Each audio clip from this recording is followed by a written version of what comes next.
Number 15, overreacting to rejection. Someone doesn't text back. You don't get invited to a thing. Someone unfollows you.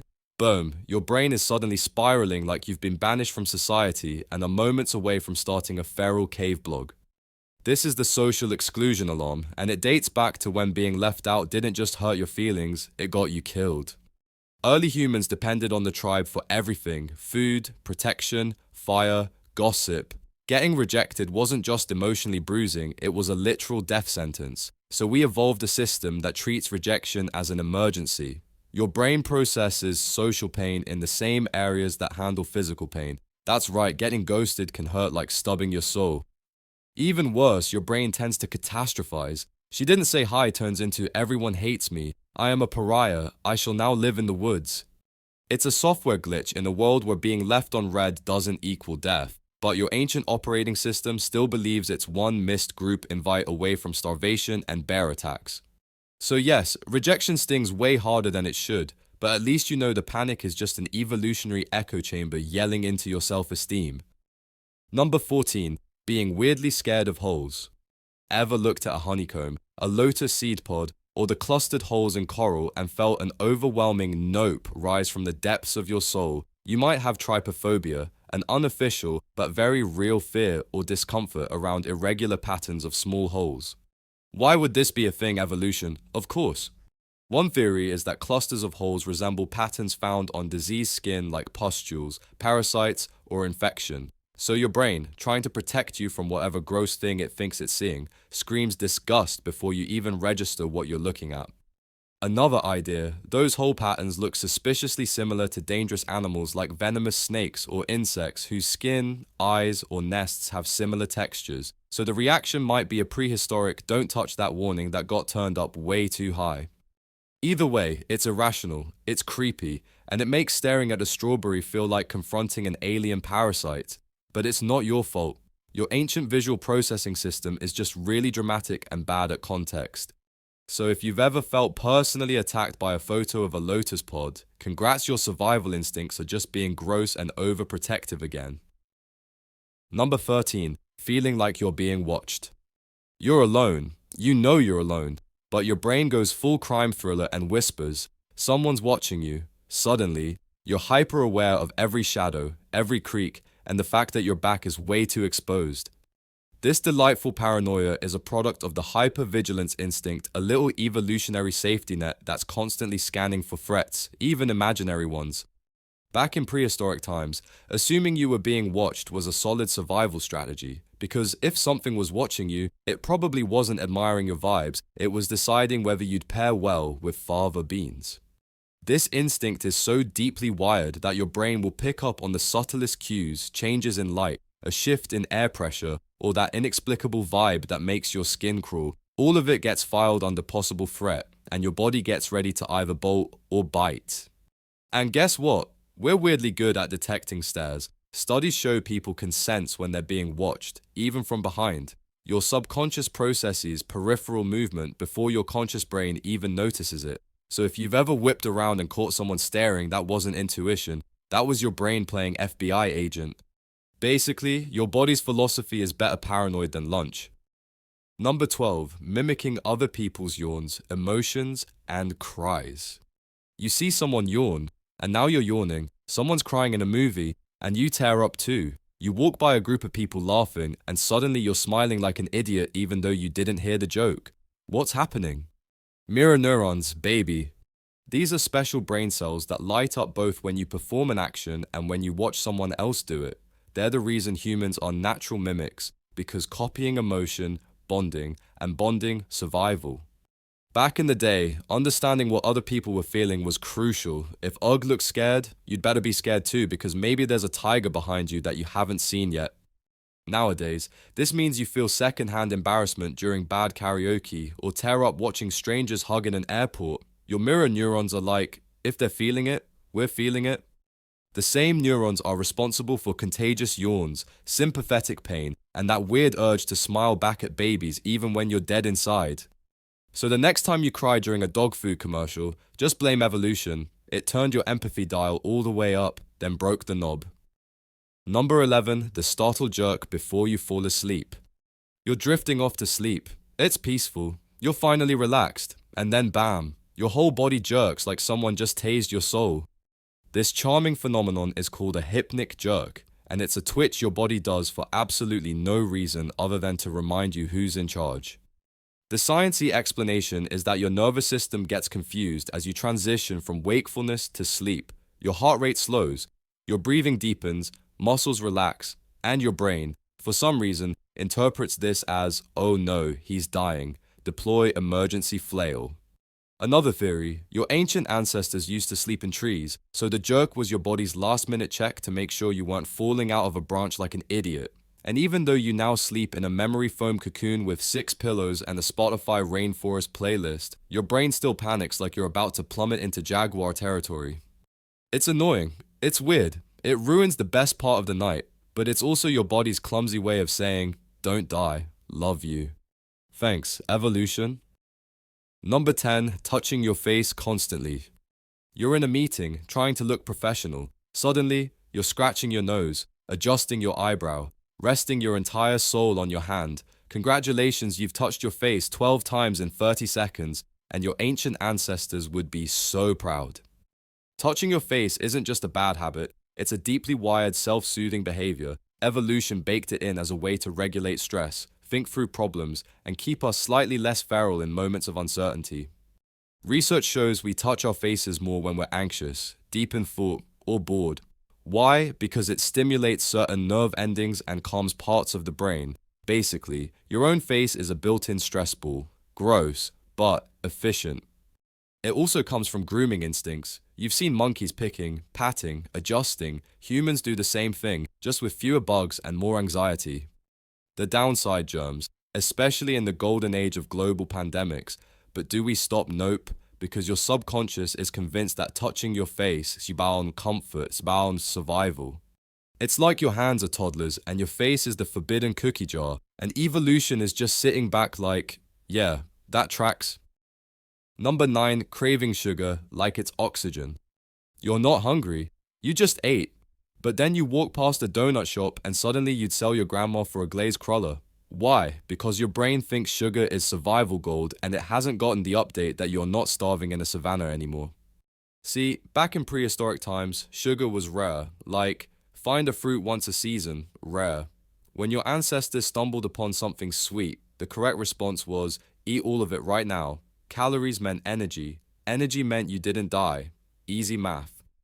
The reward system in your brain, especially dopamine pathways, was built to treat sugar like a winning lottery ticket. Fast forward a few millennia, and now you live in a world where sugar is everywhere. It's in bread, sauces, salad dressing, even freaking yogurt. But your brain still reacts like, oh my god, we found honeycomb in the wild. Consume. That's why a single cupcake can override all your good intentions, logic, and nutritional knowledge in about 0.2 seconds. It's not weakness, it's biology. Evolution basically programmed you to behave like a raccoon in a vending machine, and no one's figured out how to uninstall that app yet. Number 8, being suspicious of strangers. You meet someone new, they seem nice, but your brain is already doing threat analysis like it's the TSA. Why? Because it's still running on a don't trust anyone outside the tribe protocol from about 30,000 years ago. Back then, encountering someone from another group could mean danger, competition for food, conflict over territory, or, getting clubbed and robbed of your mammoth steak. So we evolved this mild paranoia just enough to raise an eyebrow until we're sure this stranger doesn't want to murder us or steal our fire. These days, the stakes are lower. No one's battling you for control of a berry bush, but your brain doesn't care. It still launches subtle distrust signals, tightened body language, skepticism, the urge to keep small talk short and your exits visible. This is why first impressions are so sticky. If someone triggers your ancient outsider radar, your brain files them under probably sketchy, even if they're just a dentist from Ohio with social anxiety. You can override it, of course, but it takes effort, because as far as evolution is concerned, better to ghost a potential friend than get eaten by a saber-toothed extrovert. Number 7, wanting to pop things. Zits, bubble wrap, pimple-popping videos that are both horrifying and weirdly satisfying. What is wrong with us? Actually, nothing. You're just dealing with a weirdly specific primate grooming instinct. Back in our fur-covered days, grooming was a bonding activity. Picking bugs, parasites, and weird lumps off each other kept the group healthy and close-knit. If you were good at it, you were basically the therapist and the spa. And even now, thousands of years post-fur, that instinct has not left the building. So when you see a pimple, a blister, or a suspicious bump on your arm, your brain lights up like, aha, foreign object, let's dig it out like it's 200,000 BC. It's not just satisfying, it's rewarding. Your brain tosses you a hit of dopamine, like, good job, champ, you saved the tribe. This also explains the disturbing success of pimple-popping content on YouTube. Watching someone else squeeze goo out of a face crater, disgusting and yet somehow soothing. That's your ancient grooming center saying, hey, we're still useful, right? So yeah, if you've ever ruined your own skin in the name of satisfaction, don't worry. You're just responding to a grooming program that thinks you still live in a tree and sleep next to your cousin. Number 6, hoarding random stuff. Do you have a drawer full of takeout soy sauce packets, tangled cables from 2009, and a single glove just in case? Welcome to the evolutionary hoarding glitch. Your ancestors lived in a world where scarcity was the default setting. If you didn't save resources, you died. Food, tools, shiny rocks, anything remotely useful had to be stored, because who knew when the next famine, winter, or rampaging mammoth would roll through? Now fast forward to modern life, where Amazon delivers in 24 hours and you own 3 can openers, 2 of which don't work. Your brain still clings to the idea that I might need this one day, and boom, you've got 6 half-dead pens and a drawer that sparks zero joy. This is the same instinct behind your emotional attachment to broken gadgets, expired coupons, and that one t-shirt you haven't worn since 2014 but might wear if time travel becomes fashionably relevant. Minimalism fights this instinct with Pinterest boards and tiny houses, but your inner cave dweller is unconvinced. It still thinks you might need 47 twist ties to survive winter. So the next time you find yourself defending a cracked phone case just in case, remember, it's not clutter, it's survival training for a famine that's never coming. Number 5, the urge to flee high places. You're standing on a balcony, it's safe. There's a railing, you're not actually going to jump. But your brain casually whispers, what if you just did? That terrifyingly common thought is known as the high place phenomenon, and no, it's not a secret desire to nosedive off a cliff. It's your brain trying to protect you in the most panic-inducing way possible. Here's what's actually happening. Your brain identifies the height as dangerous, then quickly flashes the worst-case scenario to the front of your mind to jolt you into being extra careful. It's like your inner safety manager saying, hey, just so you know, this is a bad idea, but instead of calmly issuing a warning, it throws an intrusive thought like a Molotov cocktail. The irony, the urge to jump is proof that your survival instincts are working. It's not suicidal ideation, it's overprotective, evolutionary coding in action. You're not trying to fall, you're just being vividly reminded that falling is a thing. Evolution never cared about your peace of mind, it just wanted you to not die. And if that means giving you a mental jump scare every time you stand near a cliff, so be it. Thanks, brain. Super helpful. Number 4, looking for faces in random objects. Ever looked at an outlet and thought, wow, that wall is judging me, or seen a car's headlights and thought it looked angry? That's called pareidolia, your brain's weird habit of seeing faces in literally everything. This face-detecting software comes baked into your survival programming. Babies recognize faces within hours of being born. It's how we bonded, judged threats, picked out friend from foe, and knew who just farted around the campfire.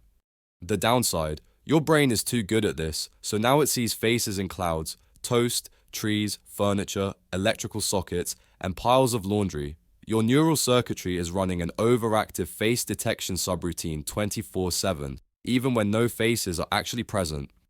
Evolution's logic was simple. It's better to see a face that's not there than miss one that is. Like, say, a rival tribal leader creeping in the bushes or a bear who forgot to RSVP. So if you've ever seen Jesus in a tortilla or a sad frog in your front bumper, don't worry. You're not hallucinating, you're just running ancient software on a modern machine. Number 3, holding your breath around bad smells. You walk into a questionable public restroom. Your body's first reaction, total betrayal. It shuts down your nose and you instinctively hold your breath like you're about to dive into a sewer. This isn't just good manners, it's an ancient survival instinct trying to save you from invisible death particles. Your olfactory system is tied directly to the limbic system, aka the part of your brain that handles emotions and survival stuff, and bad smells, usually meant danger rot, disease, poison, so your body evolved to stop breathing around them just in case your next inhale was also your last. But now, most of the bad smells we encounter come from expired yogurt, gym socks, or that one co-worker who still uses Axe body spray like it's 2007. The risk of infection is basically zero, but your body reacts like you just found a corpse in a hot swamp. Also, fun fact, the gag reflex gets involved too, just to keep things spicy, because apparently, nothing says you're in danger like your own body trying to expel everything just because your nose got offended. In short, your evolutionary alarm system is dramatic, outdated, and completely unbothered by modern plumbing. Number 2, the reflex to jump at sudden noises. You're sitting there, sipping your overpriced oat milk latte, and suddenly, bam, a car backfires. What do, flinch? Drop your drink, maybe let out a squeak that shatters your social credibility. This is the startle reflex, and it's deeply wired into your nervous system. Loud, unexpected noises trigger a full-body freakout. Your shoulders jump, your heart races, and your brain temporarily forgets how to brain, all because once upon a time, that sound might have meant a lion just sneezed behind you. It's your amygdala, the brain's drama queen, jumping into action before the rest of your mind even knows what's happening. It's faster than thought. Literally, that jump you do, it starts in your spinal cord before your conscious brain can weigh in with something helpful like, "That was just fireworks, Brenda." The worst part, the recovery. Your body stays on high alert for several minutes after the fact, because hey, maybe that bang was the opening number in a full predator attack. So yeah, we're still carrying the loud she and danger program like it's version 1.0 of human software, and guess what? There are no updates available. Number 1, the fear of the dark. You know that irrational urge to speed walk through a dark hallway like something's about to grab your ankle and drag you to the underworld. Yeah, that's your ancient brain screaming, predator ghost, existential threat. This fear of the dark isn't just a horror movie side effect, it's a leftover survival instinct from the don't get eaten by wild animals era. Our ancestors didn't have street lamps or night lights. When the sun went down, the danger went up. Saber-toothed cats, wolves, your creepy cousin Ugg who got weird after sundown, all valid threats. So the people who weren't afraid of the dark, they didn't make it. Their genes took a permanent nap. The ones who did run screaming at the first twig, snap in the dark, they survived long enough to pass that anxiety on to you. Fast forward to now. The most threatening thing in your hallway is probably a sock or a Roomba. But your brain still hits the panic button because evolution never got the memo about LED bulbs and door locks. So the next time you turn off the lights and feel an invisible presence staring at you, that's just your lizard brain saying, "Trust me, we've been here before. It didn't end well." That's all for today. I'll be making similar videos in the future. Subscribe to see them.